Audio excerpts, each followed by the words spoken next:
Excited to welcome NBA staff editor for The Athletic and author Mike Prada to the Basketball Podcast.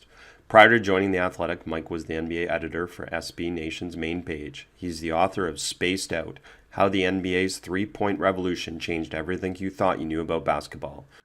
Mike, welcome to the podcast. Hey, Chris, thank you so much for having me. It's an honor to be on.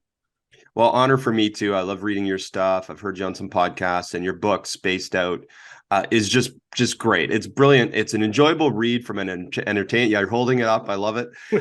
It's enjoyable from an entertainment perspective, but also from a coach's perspective. I mean, I just love how, and I don't know how you did it. So we'll get into the process at some point. But you married all these kind of different possible people that would read the book, and you really married it really well.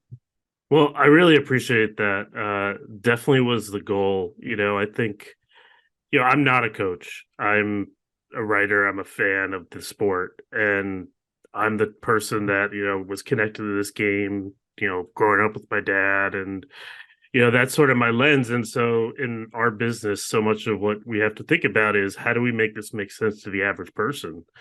And so I also was very lucky to come from a place in SB Nation that ran to the fan perspective. So to me, it was just the number one priority was like, let's make this so that it's not too dense, but it's also doesn't treat the audience like they're stupid.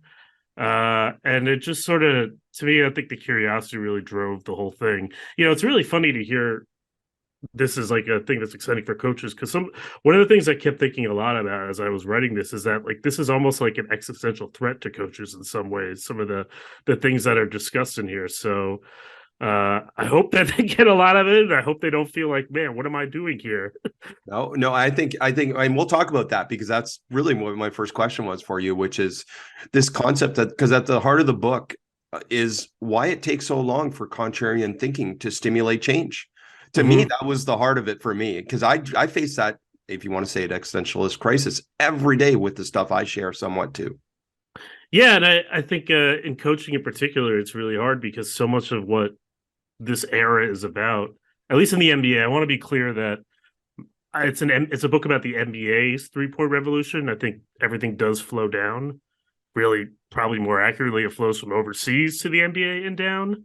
Yep. Probably, but I think there are obviously different pressures for coaches of college programs, big college programs, high school programs, youth programs that a lot of this may not apply. But yeah, a lot of it is the lesson is sort of let the players get space to play. Trust them a little bit more, be a little less like calling plays and directing diagrams, and trust a little more that if you put them in positions, they'll figure it out. And I can imagine that being a little bit like, man, then why am I here? To a lot of coaches.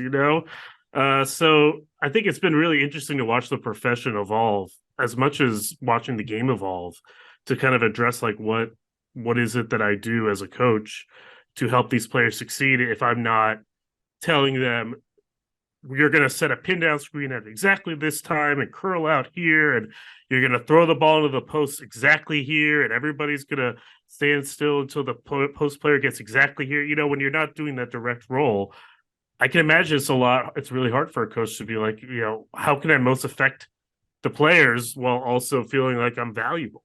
My under 11 girls team knows the answer.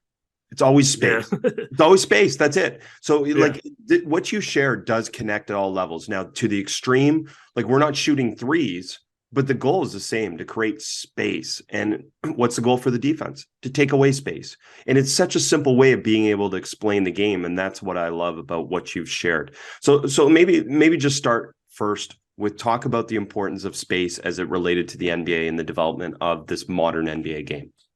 Yeah. I mean, like you said, it really is the currency of the sport. I think you have to enable to see that it is the currency of the sport. You sort of have to imagine the sport as not a series of shot charts or a series of destinations, but as a journey to where you get those things. And, I think to some degree, so much of this revolution was spurred on by three is more than two. And that's a very simple concept of it. But a lot of it really is about what happens if we're taking threes, we got to stand here And if we're standing here, the surface area of the court is just expanding on every possession. The court itself literally hasn't expanded. It's still 94 by 50. But if you're shooting the ball from 35 feet, one of the things that I did in this book that I didn't include, that I think actually maybe I should have, was early in this process, I tracked a couple games from, their YouTube had a game from 1990. I think it was the Lakers and the Jazz. And then there was a Bucks Raptors game from 2000. And instead of tracking like a shot chart, I just sort of manually tracked a screen chart. So like, where is everybody setting a screen? And what was crazy to me is that if you look at the Lakers Jazz game, everything's like kind of clustered around the cross screens, block to block. Interior screening, right? Yeah. Yeah. So it's like, John Stockton coming over to set a cross screen for Karl Malone, or whoever setting a cross screen for James Worthy. That there was like kind of this big blob of dots right around like kind of the like semicircle in the lane. You look at that Bucks Raptors game, they're all like, all these screens are up at the 3-point line for guys to step into threes. When you put it that way, you realize like to generate the 3-point shots, you're asking people to go into different spaces on the floor. And I think doing it that way sort of revealed to me that literally, even though the court wasn't bigger, what players were actually required to cover had gotten a lot bigger.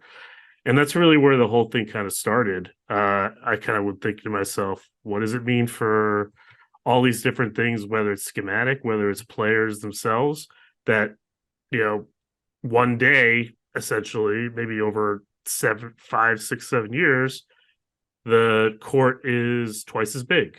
It's like if you're in gym class and capture the flag, it's like, oh, actually the boundary is here. You're going to run differently. So that's sort of where the whole thing started for me. And, kind of from there, I think it just sort of, in some ways, explains everything. It's almost like one of those things that's like almost too simple to notice when you're really into it, I'll give coaches something to watch, like even at the college level or the high school level, because here's an example that connects with what you're saying. It used to be, say, 15, 20 years ago, traditional 4-out spacing would be lane line, 45 and 45. And now I would say almost all effective offensive teams space to corners and 45s or slots and 45s or slots and corners rather than this traditional high spacing. And simply by doing that, without increasing the size of the court, they've increased the distance that the defense has to cover. And that's essentially your premise in this. It's a lot of different ways to do it that doesn't necessarily just involve shooting the three. Yeah. I mean, I would say the 45 is even stretched, from like much elbow extended to like to like the hash mark all the way out near the logo. I mean, in a very simple way, you ask 5 people to cover twice as much space, they're going to have to cover more space collectively, and more space allows you to do so many different things. It really does allow the game to breathe. And I think it's to able to get to that point. I think a lot of coaches had to accept that there's more things that can happen in that space. So there's less that you can control about what happens. It's very striking to me reading a lot of older NBA coaches when they were talking about players shooting threes in the early days, about like, this guy's allowed to shoot the three. Reggie Miller is allowed to shoot a three because he's good at it. Del Curry is allowed to shoot a three. I think I quote Sam Mitchell saying that Larry Brown had this like rule of who could shoot threes. Now it's like almost the opposite. Like, you're now allowed to shoot a mid-range shot.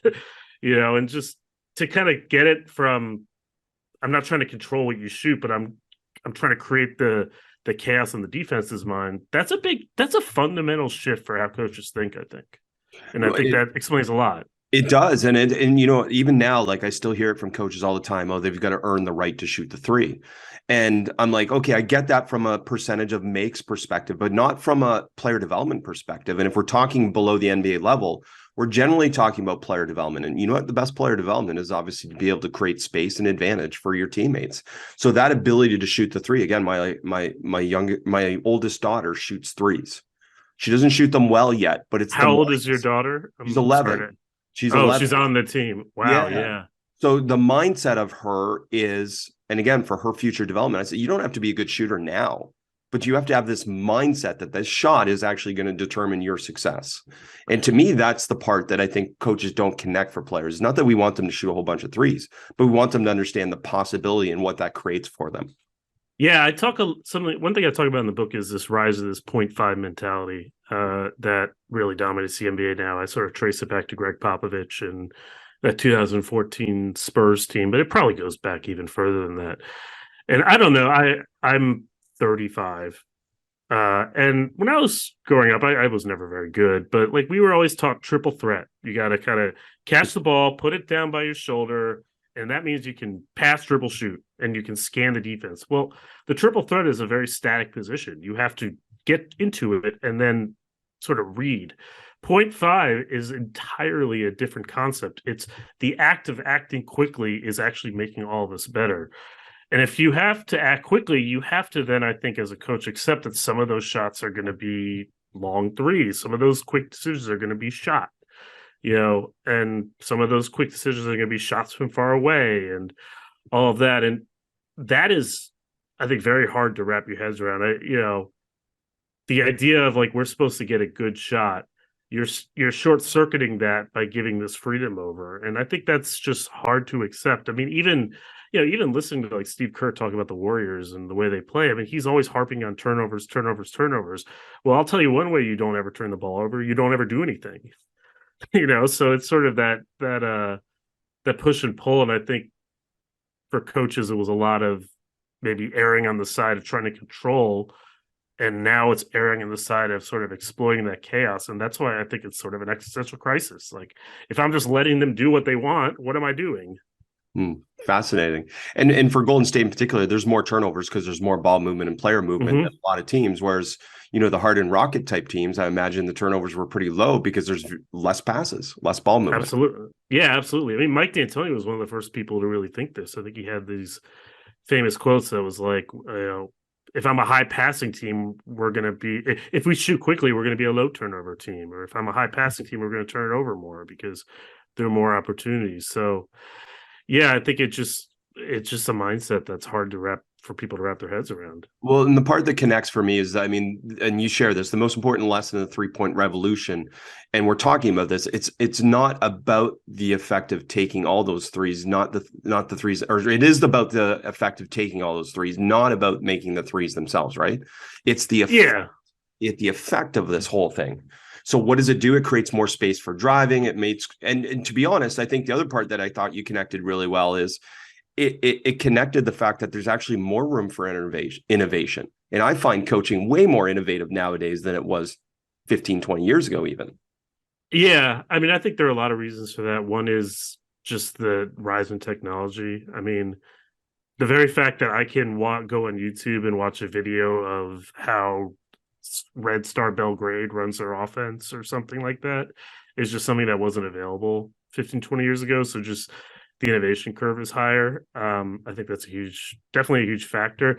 The thing that's actually an interesting, I don't know what you think about this, but sort of an interesting kind of wrinkle to this is that the big complaint about the NBA from a lot of people who loved it 15, 20 years ago is that everybody looks the same with the way they play, that they're all running the same stuff. They're all going after the same outcomes. They're all running variations of Spain pick and roll if you're a coach that instead of a normal fan. They're all running quick action. They're all running these. So they're all doing the same things. So in some ways, offense is actually a lot simpler if you think about it from a design standpoint. But if you think about it more from an effect standpoint, there's more you can pack into that space, and there are more combinations of the same thing you can pull together. And there's the chaos element as well. I mean, it's, one of the things that I always find funny is how often in the NBA, these very smart, super brilliant guys with all the information required close out on bad shooters really hard. I'm sure you've seen it many times. I mean, I use the example of Marcus Smart in the book. Marcus Smart is, I think, a 32% career three-point shooter, and yet he acts like he's much better, and everybody falls for it. How is it that these teams that have all this information about how Marcus Smart shoots still make these dumb mistakes? The reason is that they have to hold a lot more in their brain because it's over more space and it's faster. That's the other effect, I think. So it sort of changes, I think, the coaching, I guess, emphasis on what do I draw up to how does what I draw up work, and what's the timing of when I draw it up, and what can I combine that at the right time that is something that the defense hasn't seen that will just cause this paralysis or this frenzy that will make them make mistakes. It's again a very different. It's almost like kind of thinking of the sport more like soccer than football, American football, I should say. Yeah. So just to piggyback on that, the alignment may be the same, and some of the actions are the same, but the way they combine them, the way they blend them, as you alluded to, they're completely different. And what's even more different is the type of players. Like there are so Yeah. many unique talents, aren't there, in the NBA currently? Yeah, this is a part that I always find amusing when people who say, the game is all the same. I mean, if the game is all the same, how do you explain Chris Paul and Zion Williamson and Giannis and Victor Wembanyama and Nikola Jokic all thriving in it? It's crazy the differences. The individual differences are just incredible. Yeah, so it's just to me, but part of the problem is that I think as an analyst community, as fans, as people who explain the game, and even to some degree as coaches, we have focused so much on what the shots are that we have sort of almost. I would rather see movement charts than shot charts. I think that would be much more instructive to illustrate the difference of this game. Imagine, I don't know if you're a soccer fan, but they have movement charts out there. I think Opta tracks them where they sort of have heat maps of where the players go. If you like did that in the NBA, I think you would find this would be much easier to illustrate. Well, I imagine Second Spectrum and all that data does that somewhat, but I mean, I don't have access, so be Yeah, curious to get some NBA people to share some of that information. But the other part that you said about the Marcus Smart and the closeout is like it's still humans playing a human sport exactly. against humans. Mm-hmm. So, and the threat of the 3-point shot has become such a part of people's mindsets that even a 32% 3-point shooter can force a reaction. Yeah, And what I love, and want you to expand on this, the benefits of space. Best players are operating with the ball in their hands with more space, and other players are in spots to optimize their value. And to me, that's the brilliance of what you shared throughout this. You didn't get hung up on the 3-point shot and the number of attempts. It's about the space that it's been created. yeah. Well, I appreciate that first of all because that was definitely the goal. One thing that's happening in the NBA that's really interesting to this point is that 2-point shooting is at among its highest levels ever. At least it was as of a couple of weeks ago. For all this talk of the scoring explosion in the NBA, most of it is driven by every zone of 2-point shooting. Layups to long mid-range shots are higher percentage than they ever have been. And the reason for that is everybody's coming out to the 3-point line. There's more space to operate in there. Well, that number one, and number two, the right people are shooting the shots. I think that has also happened. There's sort of a merging of math and feel that has sort of exploded into this mushroom cloud of what we have now. And yeah, I mean, one of the things that's interesting you notice, I think over the last couple of years is more and more teams embracing the dunker spot on the baseline. That's, you hear a lot from people, what if we eliminated the corner three? Would this stop this? And I think that would certainly have an effect. But my guess is that most of the people that are currently standing in the corners would probably just matriculate further to the basket on the baseline and to maintain that perimeter on the other end of the spacing surface area. So, I think that's an interesting innovation. I think that what the Bucks did a couple of years ago when they kept losing in the playoffs and Miami's wall and Toronto's wall just kept stifling Giannis's drives. They said, "Hey, we'll put a guard here. Then the wall will be further back, and it's easier for him to dunk on those guys." That was very interesting, and I think that's not a 3-point motivated change, but I'm seeing a lot more of that. And you're seeing a lot more, I think, also of if we have guys all around the perimeter and the lane is open and we're charging it, maybe we'll charge it by driving the ball ourselves with the star. Maybe that's like what a Giannis does. Maybe it'll be a great rim roller. Like, I guess Embiid doesn't really roll that hard, but Anthony Davis at his peak or someone like that. That's sort of how we'll kind of break that space.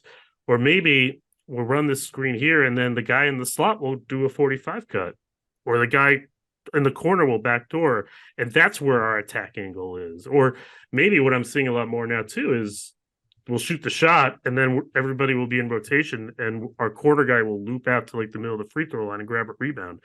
if you think of it more as like kind of opening space to charge, like again, a capture the flag analogy, that charger could come from anywhere. So yeah, I think that's a huge part of it, but that doesn't happen if you aren't also setting the other edge of the perimeter underneath the basket.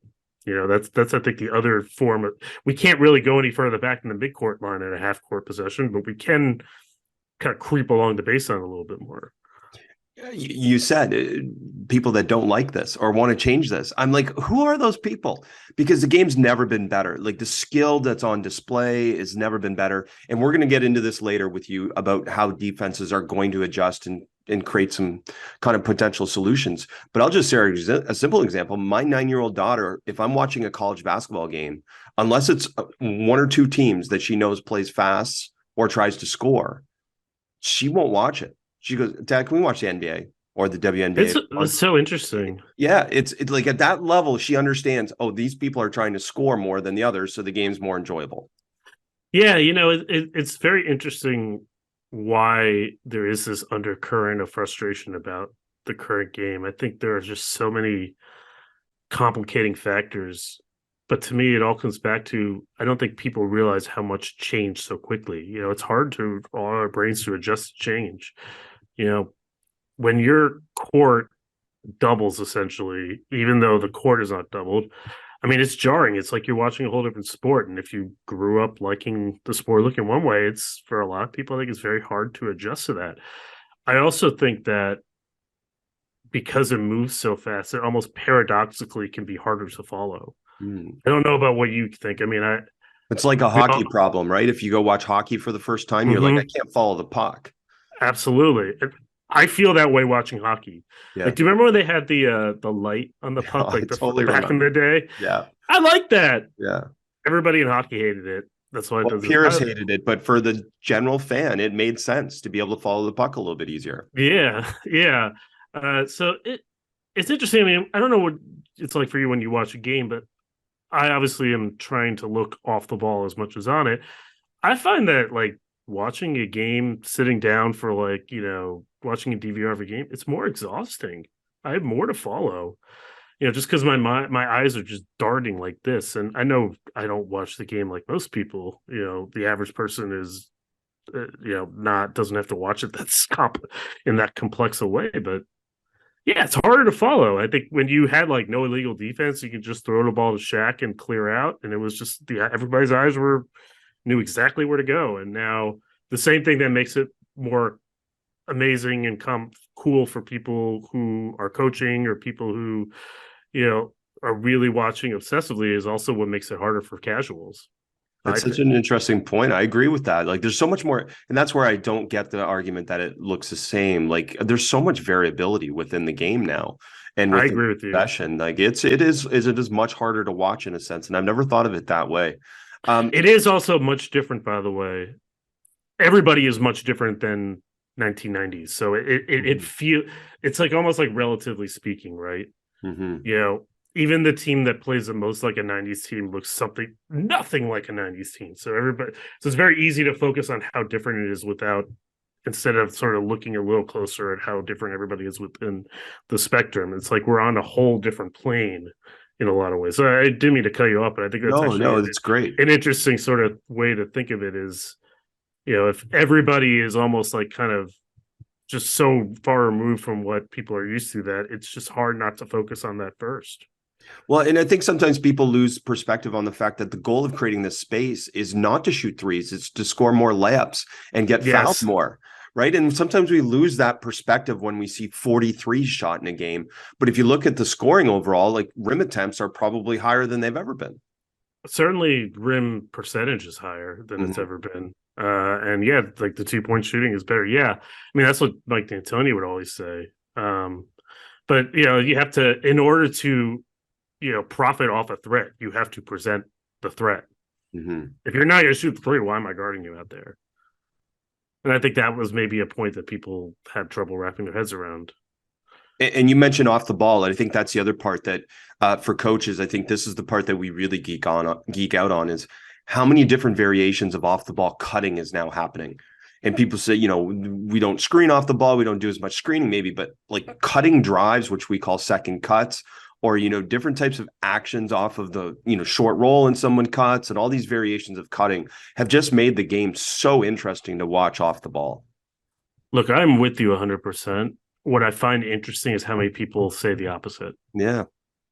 As Stan Van Gundy was quoted in a Bleacher Report story by one of my friends, Mo DeKeel, who now is with The Athletic podcasting maybe 3 years ago. He said, cutting is a dying art in the NBA. I mean, Stan Van Gundy knows what the hell he's talking about. So why would he say that? I don't know. I think some people are hung on to the past so much and maybe defending the past, but we're not saying the past was bad. We're just saying the game is different. It's just different. Yeah. It's interesting. I think I have a whole theory in the book as to why maybe he would have thought that way, but I think a lot of it is just our eyes are used to going in different places, so we're just missing things. There's more to see. I mean, I'm an editor by trade. I work with writers and kind of work to help them improve. In some ways, I coach them. It's sort of the comparison I make. And one of the things I always tell them is that, like, if you're trying to build a scene to kind of put me in the moment, show rather than tell, as we talk about so much in journalism, don't underestimate how much just like the same picture can yield so many different things. Like just telling someone to look somewhere else in the picture, or even just sort of recreating a scene, don't assume that just because they watch it on TV, they know what you're watching, or they can frame it that certain way. So like even scene setting in a journalism profession, I think it can be much more universal than a lot of writers feel, because there's just so much happening in our eyes. I read a lot of vision studies like about what our eyes pick up in our environment. Like if you really look at it, no two people see the same scene the same way. Like there is like science behind this. So it's just, the ability to just sort of point out and this is what I love about basketball. It's all, I'm sorry, I'm rambling now, but this is just it's the one sport where all 10 players are in the frame most of the time at the same time. Absolutely. And that's a brilliant part of the sport. I agree. I agree. I mean, your love for basketball shines through in this and your writing, and I love that, because to me too, I'm curious about this from your perspective. I feel like people like you have increased the collective understanding of the game to a deeper level, because do you feel that now versus say 10 years ago, that you can write a lot more detailed account of basketball, a lot more in depth because of analytics, because people have just become collectively more intelligent because of YouTube, because of, different podcasts, blogs, etc. There's all these things that have made us smarter, whether you're a coach or a fan, made us smarter. Yeah, I think you're being very kind to me, first of all. Just to hear that is like, I can't believe it's hard to hear. I think a lot of it is, it's all, again, technology makes it all available. Mm-hmm. I think that's a huge element of it. Just to I obviously couldn't, put GIFs or videos inside a book. It's not how the technology works, but you can do it inside of stories. You can literally narrate over film. I mean, anyone can do that. It's just, when film was first invented, or when I think the Lakers in the 70s were the first team to ever watch film, they literally had to like put a spool into the projector, and their owner wouldn't pay for the right projector. And so just to be able to watch yourself, this is what the barrier was. So, on your phone now. it's just so much easier. I think I would credit that more so than anything that any of us have written, but the tools are out there and we're trying to use them, I suppose. And it's a lot of fun. And I want to come back to some of the things, because I really think you hit on some cool things here. This concept of positionless basketball, if you could just highlight that. So I do think it's really valid from a development standpoint, but I agreed with your premise from the NBA perspective. It's not as positionless as you think. They're quite defined roles now for players, unless you're a superstar.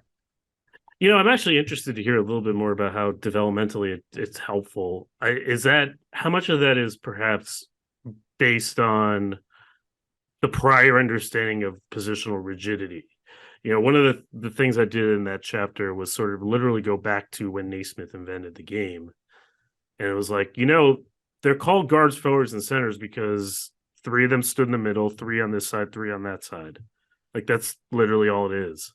There's nothing magical. It's not like Naismith invented the game. It was like a guard has to dribble and never get into the paint. Like it is society. It is like the development of the game that pushed us that way. And so I often wonder when you say sort of, I think the term positionless is very much evolved as a direct response to what came before it, rather than like to be taken literally. Like compared to 1997, we are much more positionless. But that doesn't mean that literally people. I use the example of Billy Knight and the Hawks in the mid 2000s, and I actually think there's some interesting parallels between the Raptors right now with their struggles. Just collecting like a bunch of generalists, like that can cause a lot of challenges. What I think the through line that happens is that the players are changing positions at different points. So maybe that's why it speaks a little bit to developmentally. It's helpful to think of it as positionless, even if it in practice it's not. Developmentally, it speaks to this, is that we want you to be a basketball player. We don't want you to be a position. And I think so many players in the past developed to be a position, to develop to be a post player, develop to be a point guard, develop to be a wing, right? As opposed to, I want every player. And I ask kids all the time at camp, and I still ask them, I say, hey, what position do you play? What position? And they'll say they're a 5 or they're a forward or this. And I say, here's the goal, that all of you, when you're asked that question, you say, I'm a basketball player. And it's up to the coach relative to what type of team they have to put me in a situation that's best for the team. But for me in my development, I want to be the most skilled, best version of a basketball player I can be. And that's really what I see as positionless and how the game kind of is evolving. So it's more like, as a coach, I want to be able to have the option to bundle you in different ways. Yeah, like why wouldn't I want to be able to post up my point guard, or to be able to have my traditional 5 be able to attack off the dribble in isolation? Like that's really what I see as positionless, rather than, and to a certain extent, I think coaches, even at the NBA level, they still define players by position, because it helps players kind of understand this initial structure to things about where you start in an alignment. But the reality is, like, we want them all to be able to shoot the 3 and drive and pass. I actually want to ask you a little more about this, because I just find this to be so interesting. I don't know how much you're familiar, open offices in the tech world were sort of a big thing for a while. This was like, the theory was like, if we just have everybody sitting with no walls, they'll talk to each other more easily. We can rebundle them how they want. It's just a more open. This was like kind of a big thing in like kind of office culture for a long time. And I know this in part because like when I worked at SB Nation, I now work from home, but when I did work in office, it was an open office. What is interesting about that is that studies have shown that open offices are actually less productive and people feel more guarded in them, because they feel almost like it's almost like there's too little structure. There is, I want to protect certain things. I don't feel like I have a lot of space. Like I don't want to, disrupt people. And to me, that's a really interesting example of, like, in theory, the setup of an open office is what you want, but if you actually make it an open office, it just falls apart. I think of this positional thing the same way. In theory, you want to have players who can do everything because you can rebundle them. The problem and the challenge of coaching, and I'm curious to hear you speak on this, is how do you, knowing that you have that, how do you sort of also communicate that we need a 5-man structure that works? And yeah, it may change every so often. I would want it to change, and you should be flexible enough to change it. But if we don't have a 5-man structure these days that makes sense, everybody gets worse. So how do you sort of square the individual growth of, I want you to be able to do everything and develop everything with, but at the end of the day, like, I'm going to ask you to do a limited thing on this possession to make the whole better. And then maybe the next possession, you'll get to do another thing. How do you square that as a coach? Well, it's so hard, but the best coaches define roles for players to be successful. And I think that's where you see the NBA probably does that more than any other level, WNBA, NBA, is that, look, they're all getting paid, so they all have incentive to do it and to fill a role that keeps them in their career as long as possible. But that's what I think they truly do, is that this is your best version of yourself for our team in this situation, and actually giving you structure provides you more freedom, which Yeah, seems like a contradiction, right? But that's exactly right. what you're saying, is that giving you this structure gives you more freedom to be the best version of yourself. And that's really what we try and shape. And to the open office point, which is a great example, by the way, I was in one just a little bit and I hated it because Yeah, I didn't feel like I had this kind of this safety, this psychological safety to be able to flow and do what I wanted to do or what I could do and go where it takes me. So I think sometimes defining something for a player as a role or as a position does help them understand within this really defined structure what they can do to be able to help yeah. themselves and help the team. And that's hard, that I think in that you're right. I think that's the essence of coaching right now is sort of to manage those ambitions with the team's goals. In a lot of ways, it's a lot like being an editor, I think, which is Oh, what I do is sort of, how do you get a writer to be the best version of themselves? I think you would think that an editor just looks at your copy and is like, you missed a comma here, or you have a typo here, or you use 3 words versus 2 here. I mean, it's a lot like how people think coaches, their job is to draw plays, or to call timeouts or to manage a rotation, all the stuff they see. But really, a lot of it is about how you're doing today. Like, how do we put you in a better position so that when you are sitting down to write the story, you don't feel like you have a lot of things coming through your head? How do we kind of provide you structure and make it so that you're working on stuff that's valuable? How do we give you the space to pursue a story that maybe will take more time, but doesn't, while also not taking you away from what you have to do all the time daily to kind of feed the beast or whatever, to kind of reach your audience, how do we, there's just so much of like kind of, you're almost like kind of a therapist in a lot of ways for these folks. And I think that's a lot like what coaching is like now. But at the end of the day, I work for the Athletic, you work for your team. So all the personal development of writer X is very important. And we obviously want the writers to be the best versions of themselves, but it has to make sense in the context of the whole team.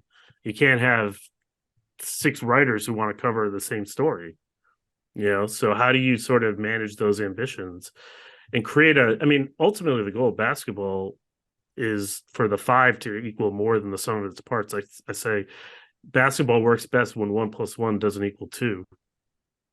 You know, and I that may feel just to go there, like I feel your editor example is a fascinating one because I love these parallels between things. Like, are you ever getting your group of writers together as one big group and having a big team talk?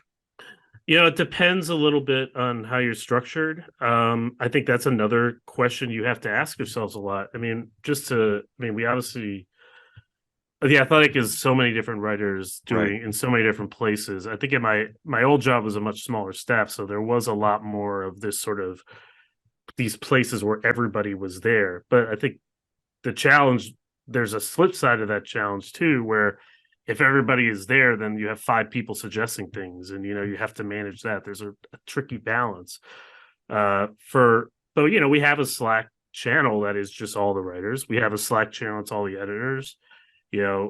I currently manage 3 writers directly while still working with them, and I think we don't have like a formal like here's where all 4 of us talk at the same time, but those 4 different combinations of the 4 of us talk all the time, and they go on the road and they see each other. Like the writers themselves, I think, have like a group chat where they shut. It's not for editors, and it's very similar, I think, to the challenges of kind of a coach, where you would love it if you could just like kind of say everybody you give the same instructions at once and they just get it. But in truth, as a coach, you've got to like filter the message down through so many different people and do so much one-on-one. I mean, that in some ways, that's a lot how our organization works as well. Well, and I wish more people had appreciation of what you just said relative to that's what modern coaching is. Exactly what you said. It's not one big team talk. It's all these little individual conversations amongst each other, amongst the coaches, amongst the assistants, amongst their agents. All these little mini conversations help to form and define these roles and define the culture of your team more than anything. And I feel like a broken record in saying that so much on the podcast, but I really do think the best coaches are the ones that are able to, as you referred to, create that balance between all these other things, but also create this belonging so that Mm-hmm. every single player feels like they belong. And I think positionality used to provide a belonging to a player, right? Oh, you're Yes, the that's a center. very interesting way of thinking about it. You're the Yeah. center. You belong here because you're the center, and this is your very defined role. And I think that coaches have had to work very hard. And I'd love to have this conversation with some other coaches about how to create belonging for certain players and like defining your role. You're Danny Green. You stand in the corner. You shoot threes. You get paid a lot of money to do that. That's your role, right? That's a heck Right. of a thing. And what a career the guy's had because he's accepted that to a certain extent.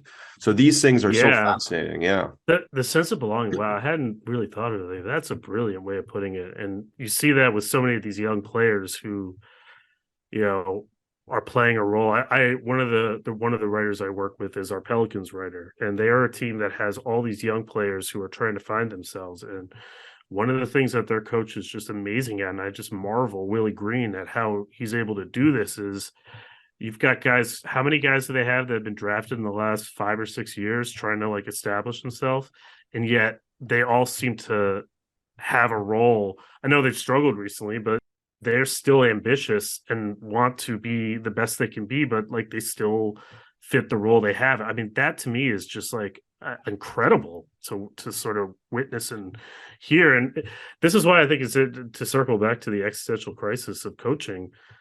If I'm Willie Green or if I'm you running a program, I am often, and I think about this as an editor too, I am having a hard time saying this thing that it was accomplished is because of something I did.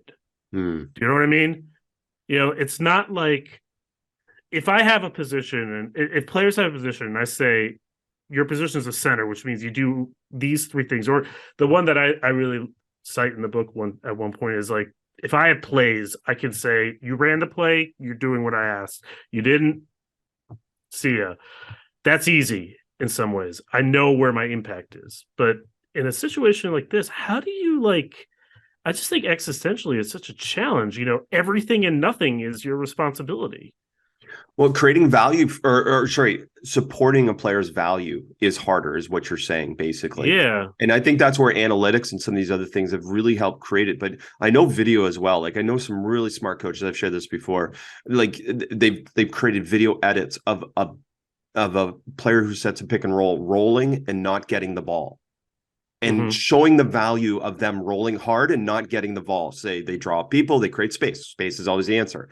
So like Yep. it's different creative ways to be able to show and demonstrate someone's value beyond traditional box scores. And I think that's where analytics and some of these things have grown and really helped support that. And I think the challenge for a high school coach or youth coach like me is obviously being able to do that in certain ways. But I have always said to people, and probably for you as an editor, one of the most important things we can do on a daily basis is to notice progress, to be able to Yes. go to a player and say, hey, listen, you didn't do this as well last week, but look at how much better you're doing it now. Yes. Yeah. I mean, just the reasoning. I mean, like, if I say, like, you could have set that scene better and they do it, it's very important. I try to make sure I say, when they do it, I say, look at, you did it a lot better this time. But it's just very exhausting too. Oh, okay. So Just there's the most important part.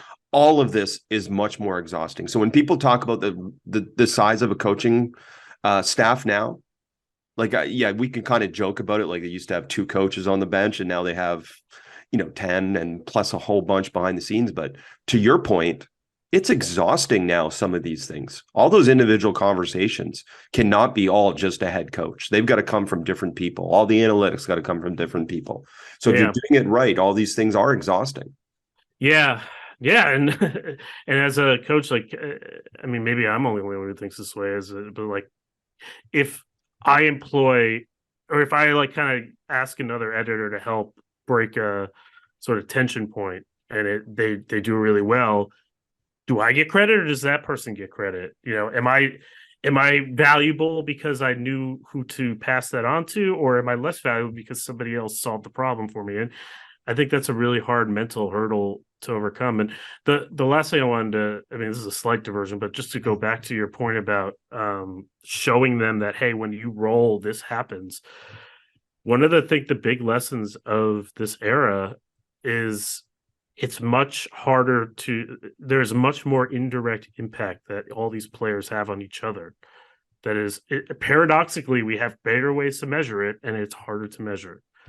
And I think the joy to me of basketball is that you can have that complexity, that it is not so simple as like, I know the exact effect of what I've done and it's measured by a certain thing. But for basketball to work, it's about the 5-man unit nowadays, more so than ever.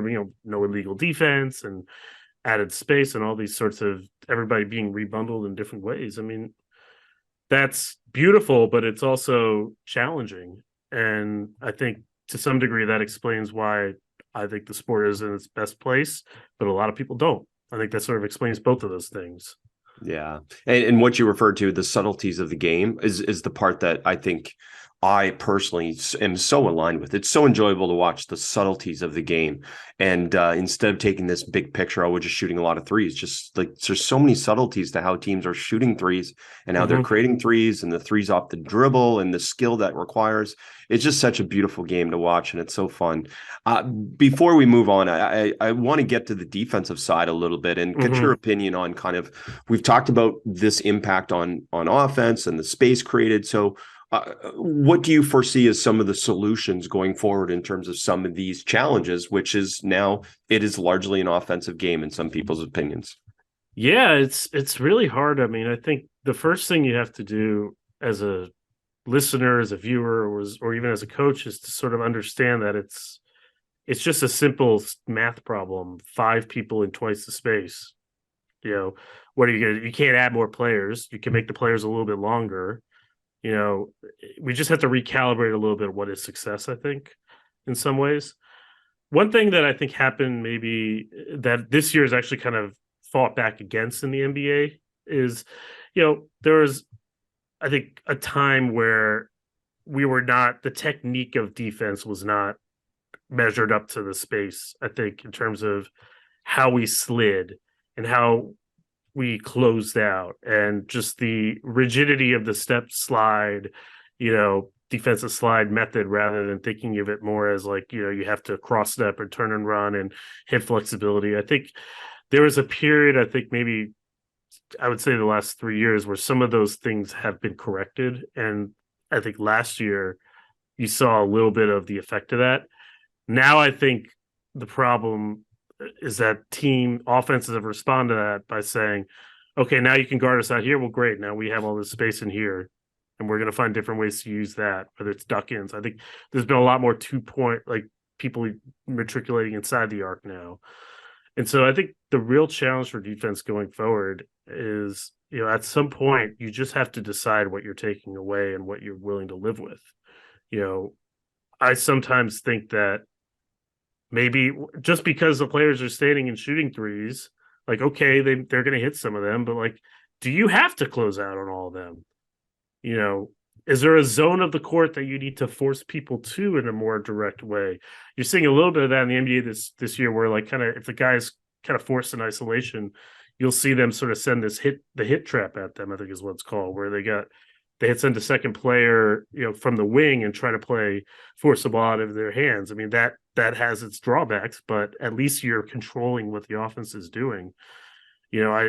Maybe you should full court press more. Maybe you should try to, do some more of these junk defenses. I think at a certain point you have to kind of ask yourself, where are the spaces we want players to go, and where are the ones that we cannot live with under any circumstances? And that's tough because it requires you to like almost again accept that you're not going to get a stop all the time. And I don't know exactly what that looks like, but I think that there has to be sort of maybe a more collective understanding, whether it's you're playing man or zone, that, this is where we cannot let the person go. This is where we are trying to force you to, and this is an outcome that we'll just have to live with. And none of us know where it's going, but I know there's really smart people working on coming up with these solutions for some of these things. But I love how you said it. And basically this comes back to a lot of the evolution in coaching, especially basketball coaching, and things that we obviously share within our basketball immersion community, is to just continually ask, is there a better way? And get rid of some of these old paradigms. As you said, how much time did we spend on zigzag footwork on defense? Where meanwhile, I'm like, what's the fastest way to get from point A to point A is to sprint and cross over your feet. Right. Like, it's such a simple example. And there are still people that disagree with that. and that's fine. But I think by and large, really, really smart people are thinking ahead and going, okay, what is, even individual differences in closing out, like that, the way Mike would close out versus the way Chris would close out would be different because our bodies are different. So there's Yeah. all these accounting for individual differences and all these different things, which I think are going to help defense obviously get better. And then, as you alluded to already, man, Europe. I mean, they just have so many, they have less perfect rosters. They have more turnover in coaches and less time, less job security. So coaches are willing to try stuff. And you mentioned the SPY, I think, which is the football term, right? The SPY defense. Yeah. I'm seeing that in the college level now, the goalie defense, I call it. But, where one player just is not being covered at all and the other four players cover the other five to try and, again, disrupt and just create distorted offense. So it's fascinating to watch, isn't it? Yeah. I mean, even the concept of nexting is kind of interesting. I don't know if that would Hasn't work come on into the the NBA. NBA as much as I would have thought at some point, but yeah. I think part of the problem is that the NBA is much more of an open game. So if you're flooding all these bodies to the nail or that area and you're sort of protecting your guy in the paint, there's just so much more space in between those places that can be exploited in the NBA versus overseas. That's my theory at least. But yeah, I mean there's all sorts of things, but I think one of the things that has to sort of this idea of one man guards one other man, I think, has obviously been shattered in so many ways, but we probably have a lot more to go to shatter it even more. Like you said, the It's spy interesting. defense. I've seen a college team this year basically have a defense in some of their possessions where they essentially say no help with four Yeah, players. Four players are never going to help, and only one player is allowed to help to try and, again, disrupt certain teams that are high volume 3-point shooting teams. And again, yeah, I'm not sure it's working, but it's fascinating to watch smart people work on these problems. yeah. The last thing I would say is that this is going to really perhaps blow people's minds, but like, why do we even think of it in terms of two sides of the ball? I mean, what you do on defense affects how your next offensive possession goes. So I'm not saying Vivek Donadive was right about 4-on-5, but I'm not saying he's like that wrong either. Mm-hmm. Like, do we need to think about, our strategy on offense informs our strategy on defense? I thought, who's like worth looking at again is the 90s Sonics with the Bob Kloppenberg's SOS defense. Brilliant guy. Brilliant. Yeah. That's interesting to look at, where it's like our defense controls our offense. And do we need to place more people like higher up the floor and lower? Like, do we need to kind of almost think of basketball as a full court game? And, can we use our offense to like crash the glass or just sort of jam teams in and thus make it harder for them to start their offense? Do we need to think almost outside the box there? That's the other thing. I saw a little more of that last year in the NBA with like Memphis and Toronto. I think this year some of those teams are struggling in a different way as people adjust. But or like kind of the opposite, where you've got a team like the Clippers who doesn't drive a whole lot, shoots a lot of threes, but the trade-off to that is that they're always back on defense. It's like a dump and chase is sort of the process, like a hockey team just dumping it in. We may have to sort of think a little bit more about how one side affects the other to the point where there are just no two sides of the ball.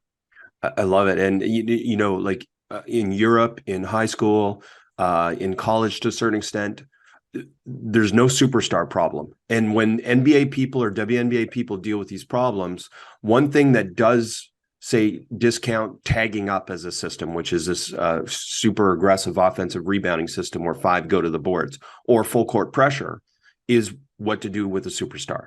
Because we don't want to do things with Steph Curry that are going to prevent Steph Curry from being Steph Curry.